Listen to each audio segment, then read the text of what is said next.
तो मेरा ये कहना कि रियासत और मजहब को जुदा चलना चाहिए, इसका हरगिज़ ये मतलब नहीं कि हम एक रियासत के ज़रिए, एक सेक्युलर रियासत के ज़रिए लोगों के ऊपर एथियज़म को या लोगों के ऊपर डिनंसिएशन ऑफ रिलीजन को फोर्स करें।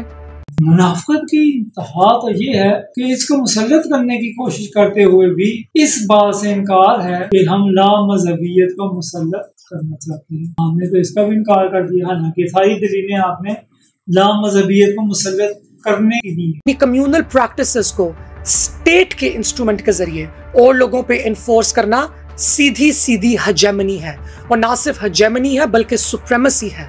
बिकॉज ये शो करता है कि आप इस फलसफे में यकीन रखते हैं कि आपकी खुदाइयत, आपकी स्पिरिचुअलिटी, आपका मजहब बाकी लोगों पे, बाकी अदियान पे सुप्रीम है, और ये सुप्रेमेसी आप रियासत की फोर्स और रियासत की पावर के जरिए उनके ऊपर लगा सकते हैं और लगाएंगे। That is totally unfair to people of other religions and people of no religions. अच्छा जी डॉक्टर साहब, ये मसला है तो बतौर एथिस्ट आपका भी तो यही मुतालबा है कि सब मज़ाहिब ख़ुसूसन इस्लाम को रियासत की ताकत के इख्तियार तक ना पहुंचने दिया जाए। सिर्फ मेरा एथिज्म दुरुस्त है, मेरी हेजेमनी और सुप्रीमेसी के ताबे आ जाओ।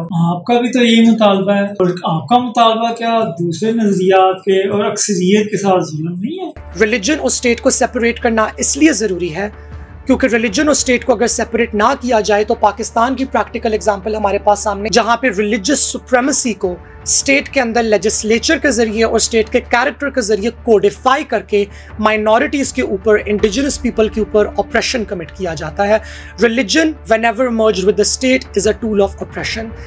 जी इतने बड़े बड़े झूठे और जाली दावे डॉक्टर साहब, सबसे पहले तो इस्लामी शरीयत के वो ज़वाबित बताएं जिनको कवानीन में शामिल करके अक़लियतों पर जुल्म किया जा रहा है। और रहे इंडिजिनस लोग, तो जनाब ये अमेरिका या यूरोप नहीं है जहाँ एथिस्ट या मसीहियों ने बाकायदा इंडिजिनस लोगों की नस्ल कशी की। काश आपने पाकिस्तान की थोड़ी सी तारीख पढ़ी होती तो आपके इल्म में होता कि हम पाकिस्तानी, मुसलमान और गैर मुस्लिम सब यहाँ के इंडिजिनस लोग हैं। हम कहीं से दरामद नहीं हुए हैं, हजारों सालों से यही रह रहे हैं। Having said that, मैं ये भी समझती हूँ कि रियासत का जो भी कैरेक्टर हो वो रिलीजियोसिटी को या लैक ऑफ रिलीजियोसिटी को लोगों के ऊपर इम्पोज नहीं कर सकता।